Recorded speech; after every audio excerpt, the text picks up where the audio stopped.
Did the old prophets actually meet angels on top of mountains? Or were they highly intelligent beings from a galaxy far, far away? Today, we're taking a look at 3 well-known sightings of UFOs. Because let's face it, we're not alone, and the evidence is everywhere.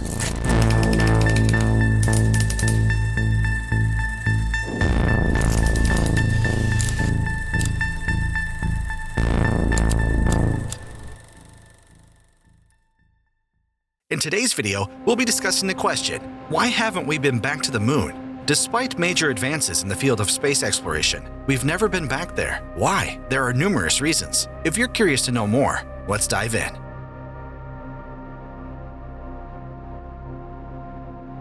It has been 54 years since people set foot on the moon for the first time, on July 20th, 1969. After that, there were 6 more trips to the moon. 5 of them were successful. Future Apollo expeditions, however, were canceled in 1970. The Apollo 17 mission in 1972 became the last manned journey to the moon. Why haven't we visited the moon in person since then? Simple: money, priorities, and politics.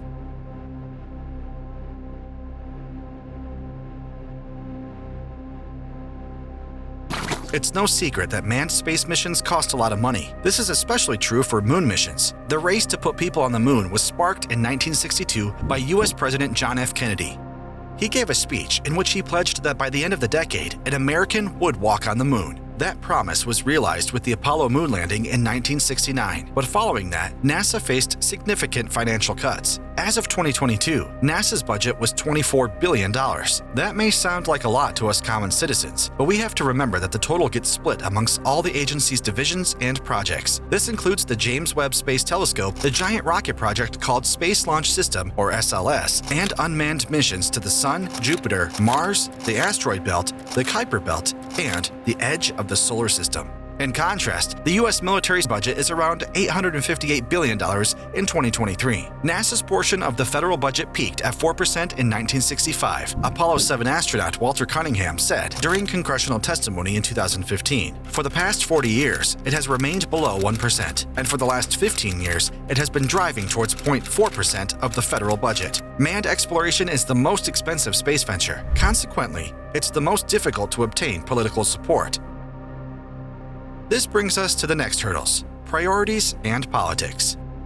The former NASA administrator Jim Bridenstine says, "If it wasn't for the political risk, we would be on the moon right now. In fact, we would probably be on Mars." Often, whenever a new U.S. president takes over, they slash or scrap projects approved by the previous leader. This is especially true if the new president is from the opposing party. In short, partisan politics contribute to NASA's money woes. The process of designing, engineering, and testing spacecraft takes years, sometimes even decades. A U.S. president can only serve 2 terms. That's 8 years in total. A project started under one president will likely be carried over to the next. For example, in 2004, the Bush administration gave NASA a task. It was to design a way to replace the space shuttle. They were also planning to return to the moon. The agency came up with the Constellation program. Constellation's goals were to land astronauts on the moon using a rocket called Ares and a spaceship called Orion. NASA spent $9 billion over 5 years designing, building, and testing hardware. But then President Obama took office. The Government Accountability Office released a report about NASA's inability to estimate Constellation's cost. Obama pushed to scrap the program and signed off on the SLS rocket instead.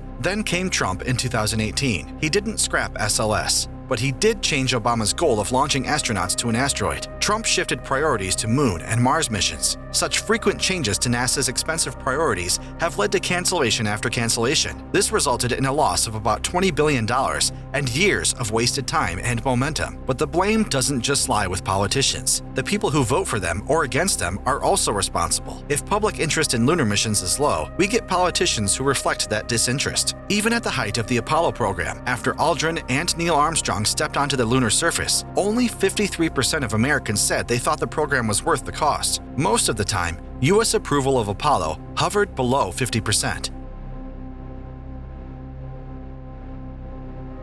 Should astronauts return to the moon after all these years? Public polls in 2018 were in favor of moon missions, but there's a catch. Only 38% of those same respondents agreed that humans need to join lunar missions. The rest believe that robots are good enough to do the job. In contrast, support for crewed Mars exploration is stronger. 63% of respondents in another 2018 poll agreed it should be a NASA priority. Meanwhile, 91% thought that scanning the skies for killer asteroids is important. Currently, NASA is working on its ARTEMIS program. This program seeks to return humans to the moon by 2024. It also aims to establish a permanent human presence, allowing astronauts to visit the moon regularly. SpaceX also intends to transport humans into lunar orbit. Their mission, dubbed Dear Moon, will take roughly a week and get them within 125 miles of the lunar surface. Former astronaut Chris Hadfield believes a permanent human research station on the moon is the next logical step. He says it's only 3 days away.